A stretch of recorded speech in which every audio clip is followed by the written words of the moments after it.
Hello everyone. Today we're looking at Omniheroes, a mobile idle gacha RPG that promises big rewards, stylish heroes, and easy progression. I have been playing this game for at least a year and a half. I am a free-to-play player, but I did buy the first recharge bundle when I started. So, I wanted to review this game from the perspective of non-spender who mainly focus on PvE. I don't place much emphasis on PvP as I know it is a futile endeavor if I don't spend some money. I'll be looking at what the game does well, where it falls short, and whether Omniheroes is worth your time as free-to-play player. Omniheroes plays like a mobile idle strategy gacha RPG where you collect heroes called Valkyries, build teams around synergies, then let mostly automated battles and idle rewards push progression. You mainly manage upgrades, summons, gear, relics, talents, and events. Combat is mostly hands-off. The skill comes from knowing team composition, positioning, resource timing, and upgrade choices than manual combat. With that out of the way, let's get into it. I'll start with what works for me.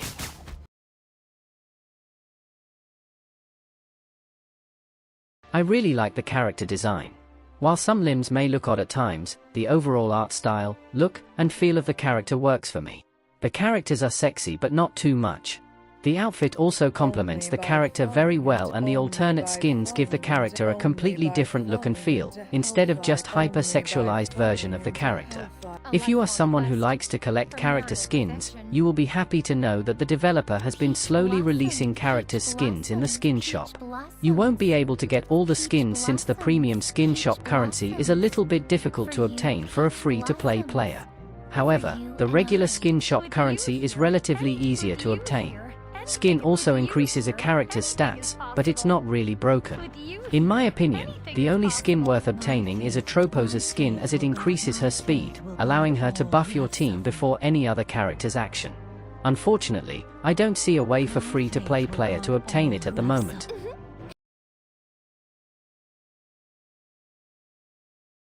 For mobile gaming, I am all for Auto Battler. I like to plan in the background and let RNG takes the wheel. While I do enjoy games that places emphasis on control during combat, I no longer have much time for that.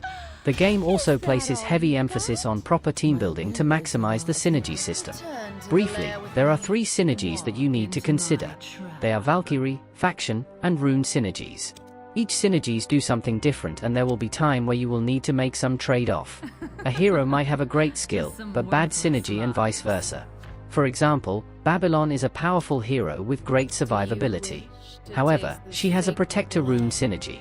Putting her in your team could mean losing out on powerful rune synergy such as Monarch synergy. On the other hand, Halissa may not have the best skill and damage, but she has the Monarch synergy with rune skills that boost Monarch's survivability. It makes the strategy side of things much more interesting.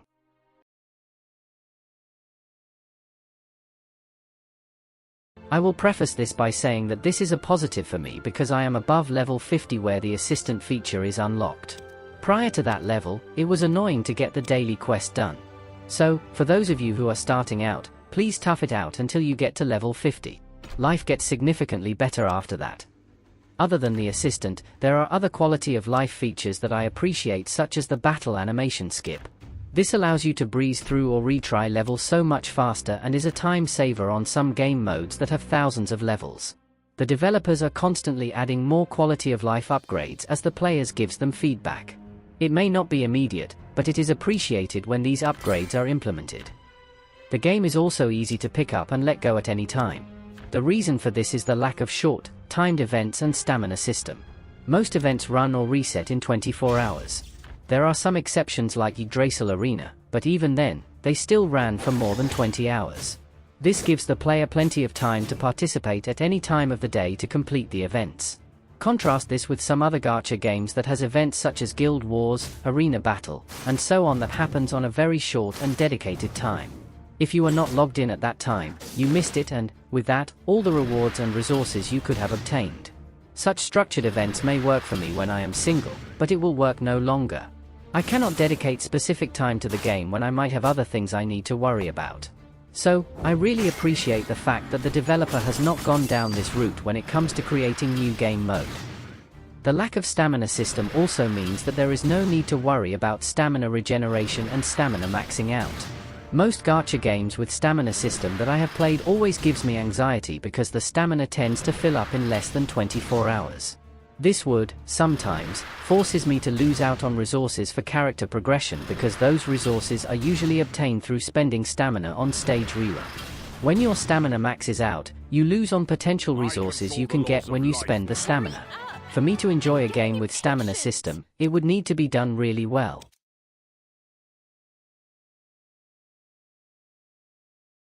You may disagree, but I think the dupe system in Omniheroes is relatively free-to-play friendly. This is because you only need, at most, 4 copies of the same heroes for it to be viable.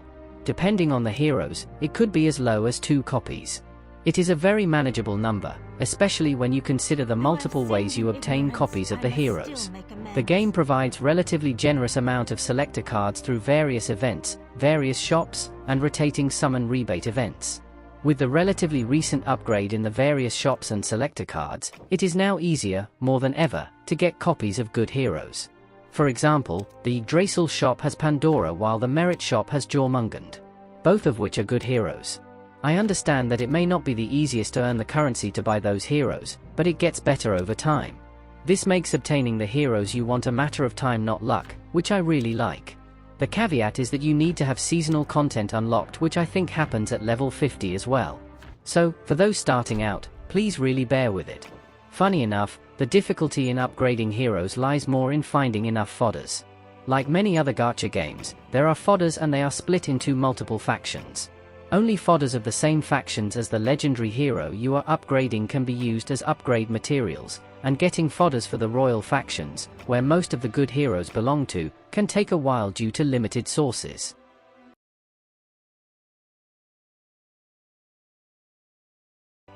Recently, as the developer release more game modes, I have found that the rate of acquiring diamond, the premium currency, is much faster than before.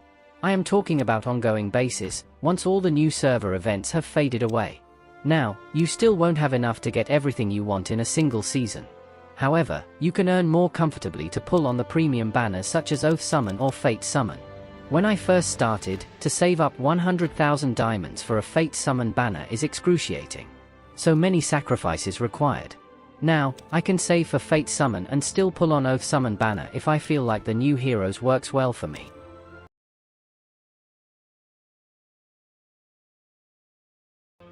Over the years, I have come to appreciate the regularity of the events, such as summon rebates or oath recalls. All events within the game are repeated every season, with each season lasting 8 weeks. With every season, the developer will always release at least 3 new heroes, each having a different Valkyrie synergy.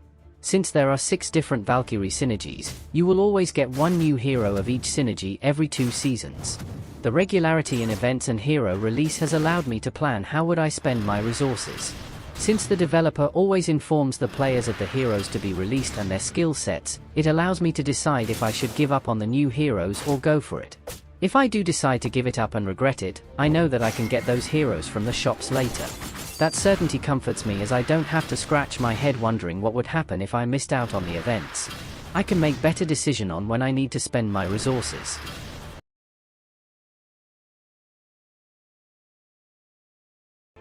Out of all the shops available in the game, this is the most special shops of all. Why? Simply because this shop is the shop where all new heroes that is introduced in a season will eventually end up so that you can buy them with Oracle coin. This is the shop I briefly mentioned in point number 6.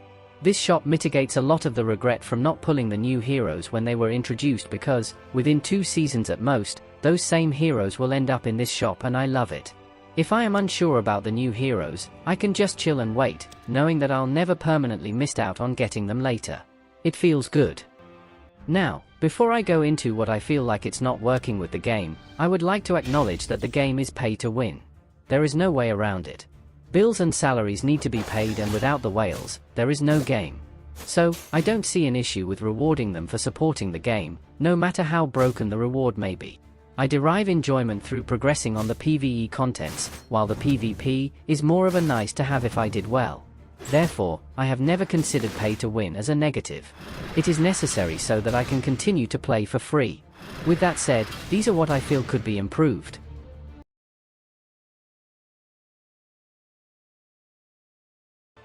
The number of things to do in the seasonal content is increasing as more game modes are added to it. Despite this, the main seasonal UI has not changed much, maintaining its original clean look.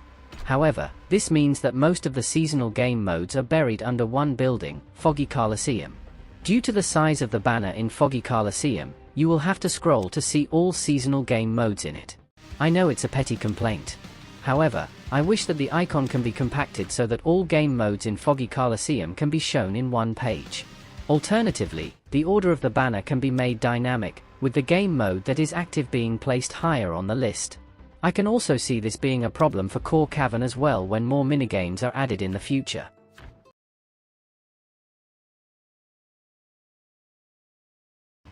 There are two seasonal contents that I never liked ever since it was implemented, even after the developer streamlined it. They are Primeval Realms and Tomb Treasures. My issue with Primeval Realms is its complexity, which does not seem to serve a purpose.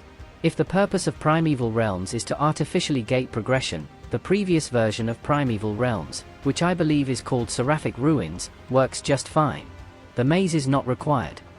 The addition of master skills is nice. However, the master that teaches you the damage boost skill is found after you have defeated a level 23 corrupted Lucarian. If you can get to that stage early, you don't need the damage boost as your heroes are strong enough without it. If you get there late in the season, you also don't need the damage boost since you have probably cleared most of the map already. It's an unfortunate positioning of a skill that could have been useful earlier in the game mode. On the other hand, Tomb Treasures are just tedious. Even after streamlining, I still find it tedious. However, I will refrain from commenting too much on this because this game mode is going away in the next season. Hopefully, it never comes back.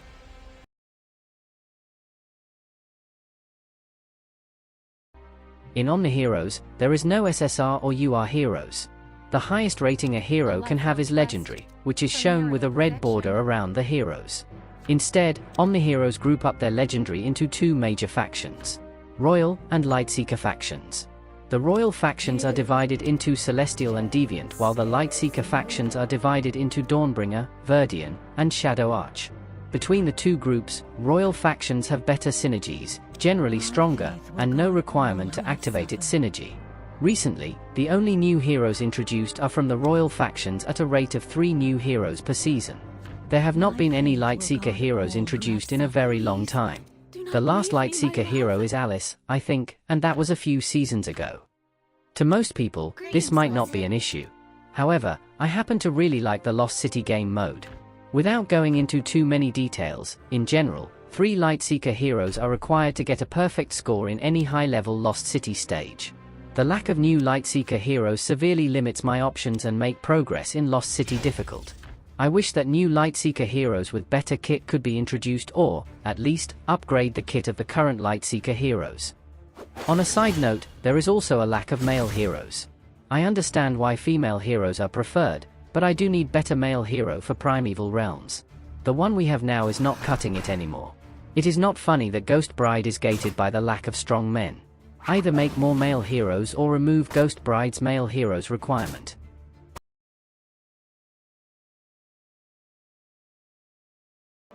Generally, I like the rebate system. You hoard resources for the right time, and you are rewarded for your effort and patience with a selector chest that helps free-to-play player like me progress. My main regret on the Relic selector chest is that Flame Banner and Magatama are not in the chest. They are both very good relics despite being around for a while, especially the Flame Banner.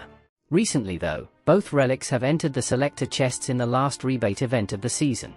I am not sure when it started doing that, but it's probably a few seasons ago. However, sometimes the developer forgets, and the selector chest revert to not having Flame Banner and Magatama. I appreciate that the developer needs to update the content of the selector chest every season because they want to include new relics into it, but I hope they would remember to add Flame Banner and Magatama more consistently.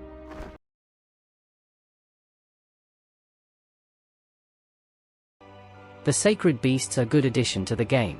They are a little bit hard to get since their summon token is expensive and, as I have mentioned above, there is not a lot of free diamond to go around even after the increase in diamond acquisition rate. As such, Sacred Beasts tend to be deprioritized. At the moment, the only other way to get sacred beasts other than summoning them during their seasonal event is to obtain the selector token from Sacred Gambit or buy them from the shops such as Otherworld Shop or Merit Shop.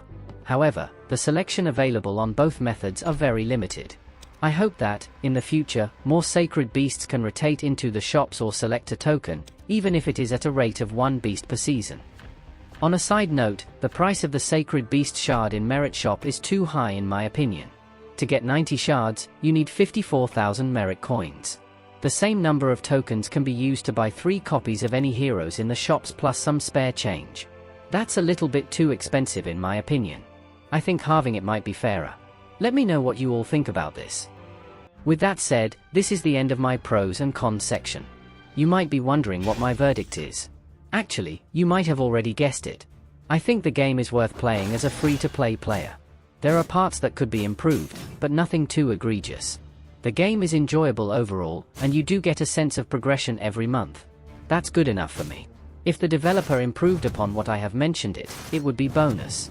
If you are just starting the game, I would recommend that you stick through it until you have unlocked the seasonal content. It may be tedious at the beginning, but it will taper off. Just remember, games like these are a marathon, not a sprint. Take your time to enjoy it as you go along. I hope this review has been useful for you. If I get anything wrong or if you have a different opinion, please leave a comment down below. If you like to see more review like this, please don't forget to like and subscribe. Until next time.